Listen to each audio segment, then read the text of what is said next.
सोचिए जरा, अमेरिका भारत पर बहुत भारी भरकम टैरिफ लगाता है और हर किसी को यही लगता है कि अब तो सब डूबेगा।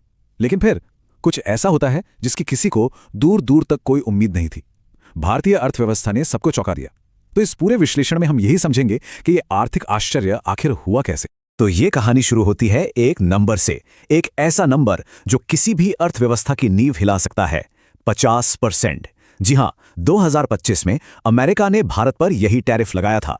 अब देखिए, टैरिफ का सीधा मतलब यह होता है कि भारत का सामान अमेरिका में महंगा हो जाएगा।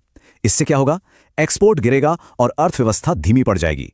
यह बिल्कुल एक आर्थिक तूफान लाने जैसा था और हर कोई इसके बुरे नतीजों के लिए तैयार बैठा था। और जैसे ही इस टैरिफ की घोषणा हुई, बड़े बड़े नाम मतलब भारतीय स्टेट बैंक, बार्कलेज, नोमुरा, ये सब एक ही बात कह रहे थे कि भारत की अर्थव्यवस्था बहुत बड़ी मुश्किल में है। उनका तो साफ साफ अनुमान था कि विकास दर 6% से भी नीचे चली जाएगी। मतलब माहौल एकदम निराशा वाला था। लेकिन फिर जो हुआ उसने सारे के सारे अनुमानों को पलट कर रख दिया। अर्थव्यवस्था धीमी होना तो दूर, मानो रॉकेट की तरह 8.2% की जबरदस्त दर से बढ़ी। ये सिर्फ एक अच्छी खबर नहीं थी, सच कहूं तो ये एक आर्थिक चमत्कार जैसा था। तो सवाल यही उठता है, भाई ये हुआ कैसे? सारी भविष्यवाणियां इतनी ज्यादा गलत कैसे हो सकती हैं? चलिए अब इस पहेली के टुकड़ों को एक एक करके जोड़ते हैं और समझते हैं। देखिए, भारत की इस आर्थिक कामयाबी के पीछे कोई एक जादू की छड़ी नहीं थी। इसके पीछे थे दो मजबूत स्तंभ। ये एक ऐसी दो भाग वाली रणनीति थी जिसने अमेरिकी टैरिफ जैसे बाहरी झटकों को भी बड़ी आसानी से झेल लिया। आइए इन दोनों स्तंभों को जरा करीब से देखते हैं। तो ये दो स्तंभ थे। पहला, देश के लोगों की खरीदने की ताकत, मतलब जबरदस्त डोमेस्टिक कंजम्पशन। और दूसरा, ऐसा विकास जो सिर्फ एक सेक्टर पे नहीं बल्कि कई अलग अलग सेक्टर्स पर टिका हुआ था। इसे ऐसे समझिए कि जब घर के अंदर ही इतने मजबूत खरीदार हों तो बाहरी तूफान का असर तो कम हो ही जाता है ना? और ये स्लाइड हमें दिखाती है कि ये संतुलित विकास सिर्फ कोई किताबी बात नहीं थी। जरा देखिए, मैन्युफैक्चरिंग 7% और सर्विस सेक्टर लगभग 10% की रफ्तार से बढ़ रहे थे। इसका सीधा सा मतलब है कि अगर टैरिफ से किसी एक सेक्टर पर थोड़ा असर पड़ता भी तो दूसरा उसे संभालने के लिए पूरी तरह तैयार था। अपनी अर्थव्यवस्था किसी एक सहारे पर नहीं टिकी थी।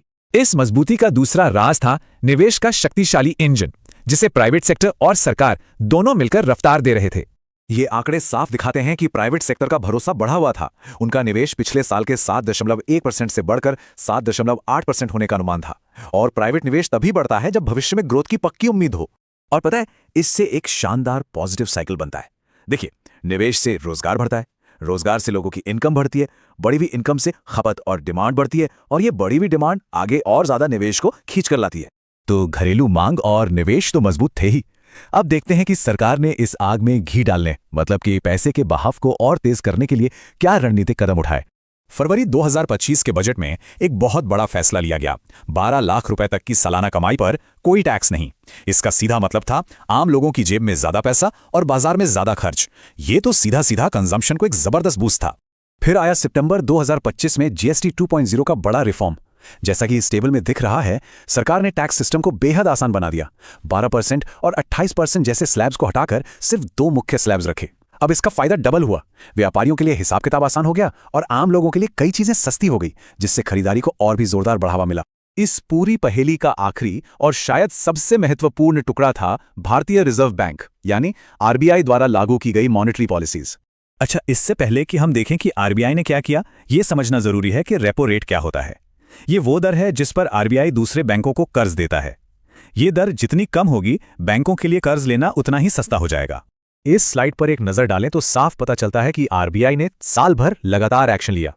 जनवरी में 6.50% से शुरू होकर दिसंबर तक रेपो रेट को घटाकर 5.25% कर दिया गया था। तो कुल मिलाकर 125 बेसिस पॉइंट्स की कटौती की गई। ये कोई छोटी मोटी गिरावट नहीं है। ये दिखाता है कि आर्थिक गतिविधियों को बढ़ाने के लिए आरबीआई का रुख कितना अग्रेसिव था। आरबीआई का एक और जरूरी टूल है कैश रिजर्व रेशियो यानी सीआरआर। ये बैंकों की टोटल जमा पूंजी का वो हिस्सा है जो उन्हें कंपलसरी आरबीआई के पास रखना ही पड़ता है। आरबीआई ने सीआरआर को घटाकर 3% कर दिया। इसका एकदम सीधा सा मतलब यह था कि बैंकों के हाथ खुल गए। उनके पास अब कर्ज देने के लिए पहले से कहीं ज्यादा पैसा था। इससे अर्थव्यवस्था में और भी ज्यादा कैश का फ्लो बढ़ गया। तो इन सबका नतीजा क्या हुआ? जैसा कि हमने देखा, ये कोई एक चीज नहीं थी। मजबूत घरेलू मांग, संतुलित विकास, बढ़ता हुआ निवेश और साथ में सरकार और आरबीआई की स्मार्ट नीतियों ने मिलकर एक ऐसा सुरक्षा कवच बना दिया जिसने अमेरिकी टैरिफ के झटके को लगभग बेअसर ही कर दिया। और अब जाते जाते चलिए देखते हैं कि वो चौंकाने वाला नंबर याद है या नहीं जिसने ये पूरी कहानी शुरू की थी। जुलाई सितंबर तिमाही में भारत की जीडीपी विकास दर आखिर कितनी रही? इसका जवाब ही भारत की आर्थिक मजबूती का सबसे बड़ा सबूत है।